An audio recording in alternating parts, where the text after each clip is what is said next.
श्रीनिवास नायडू पूर्व सैनिक संघ defence veteran organisation Andhra Pradesh राष्ट्र अध्यक्षుడిగా నిష్ఠతో మరియు నిజాయితీతో శక్తి వంచన లేకుండా నా విధులు మాజీ సైనికుల కోసం నిర్వహిస్తాను. భయానికి కానీ పక్షపాతానికి కానీ తోడు కాకుండా మాజీ సైనికుల సంఘము అభివృద్ధి కోసము మరియు మన సభ్యుల సమస్యల పరిష్కారం కోసం పనిచేస్తానని దైవ సాక్షిగా ప్రమాణం చేస్తున్నాను. జై Hind. Thank you. Mike clear చేయాలి.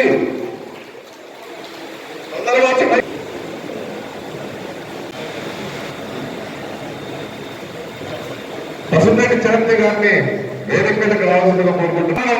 వాళ్ళందరూ మాట్లాడాలి. దయచేసి సహకరించండి.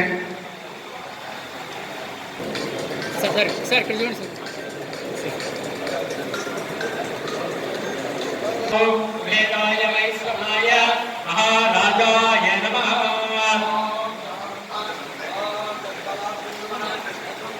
థ్యాంక్ యూ స్వామి. స్టేజ్ క్లియర్ చేసేందుకు కోరుకుంటున్నాం. దయచేసి ఇంకా చాలా కార్యక్రమాలు అయితే చాలా ఉంది కాబట్టి స్వాములు కంచెల శ్రీనివాసరావు మాజీ సైనిక ఉద్యోగుల రాష్ట్ర అధ్యక్షుడిగా చేసుకుంటున్న సందర్భంగా అన్నకు అభినందనలు తెలియజేస్తూ, అలాంటి వ్యక్తిని మనము రాష్ట్ర అధ్యక్షుడిగా చేసుకునే వల్ల మనము నిక్కచ్చిగా నిజాయితీగా ఉన్న వాళ్ళని ఎంచుకోవడంలో మనం ముందుంటామని చెప్పి మనం ప్రజలకు తెలియజేస్తున్నాం. అన్నలాంటి స్వచ్ఛమైన స్వభావం గల వ్యక్తులు అరుదుగా దొరుకుతారు. కాబట్టి కంచెల శ్రీనివాసులన్న ఈ పదవికి చాలా అత్యంత అర్హుడు అని చెప్పి ఈ సందర్భంగా తెలియజేస్తూ, పెద్దలు వ్యక్తులు మాట్లాడే చాలా మంది ఉన్నారు. నేను క్లుప్తంగానే ముగిస్తున్నాను. ముఖ్యంగా కంచెల శ్రీనివాసులు అంటే ఈ పేరు తెలియని వారు మన పిల్లలోనే కాదు, చుట్టుపక్కల గ్రామాల్లో కూడా ఎక్కడా ఉండాలనుకుంటున్నాను. ఎందుకంటే చేసుకుంటూ ఇలాంటి కార్యక్రమాలు ఇంకా గొప్పగా శ్రీనివాస గారు చేయాలని చెప్పేసి వారికి ఆ ఎన్నుదమ్ముగా మా చేతనైనటువంటి అండగా ఉంటామని చెప్పేసి తెలియజేసుకుంటూ, అలాగే ఆయన ఇంకా గొప్ప పదవులు అలంకరించాలని చెప్పేసి ఆయన ఆరోగ్యాలతో 100 సంవత్సరాలు ఆరోగ్యంగా జీవించాలని చెప్పేసి అందులో ముఖ్యంగా వాళ్ళ కుటుంబం ఆయనకు చేదోడు వాదాడుగా ఉంది. ఆయన కుమారులు ఎప్పుడు ఆయన ఎన్నంటే ఉంటారు. కింతుగా ఆయన సినిమా హీరో వచ్చేసి ఇప్పుడు రాజకీయాల్లో హీరో అవుతున్నాడు. అలాగే వాళ్ళ సహచర్యని ఆయన ఎన్ని పనులు చేసినా ఎలాంటి అర్థం చెప్పే వ్యక్తి కాదు.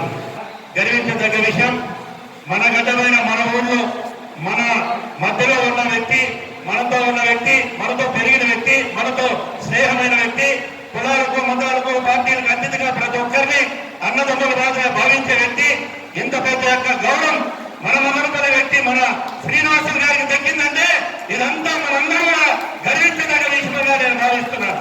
మరి మిలిటరీ వాళ్ళంటే దేశ సరిహద్దుల్లో ప్రాణాలు సైతం త్యాగం చేసి దేశ రక్షణ కోసం ప్రాణాహించే వ్యక్తులుగా మరి మిలిటరీ వాళ్ళు వాళ్ళకి మించిన త్యాగాలు కానీ వాళ్ళకి మించిన సర్వీస్ కానీ ఏ ఒక్కరు కూడా రాష్ట్ర ప్రధాని కావచ్చు, రాష్ట్రపతి కావచ్చు, ముఖ్యమంత్రి కావచ్చు, అక్కడ కూడా కౌన్సిలర్ కావచ్చు, వారు చేసే సేవల కంటే మరి ఎవరు చేసింది కూడా ఎక్కువ కాదని ఈ సందర్భంగా తెలియజేసుకుంటున్నారు.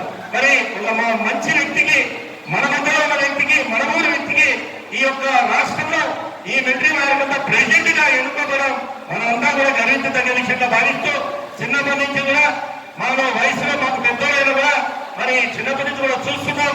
ఎక్కడ కూడా ఎవరెక్కడ హాని కనిపించే వ్యక్తి కాదు. ప్రతి ఒక్కరిని ప్రేమించే వ్యక్తి, ప్రతి ఒక్కరిని ఏదైనా సమస్య ఉంటే దాన్ని తీర్చాలా అని ప్రయత్నించే వ్యక్తి. ఇలాంటి వ్యక్తిగా దేవదేవుడు శ్రీమన్నారాయణుడు ఇంకా ఆరోగ్య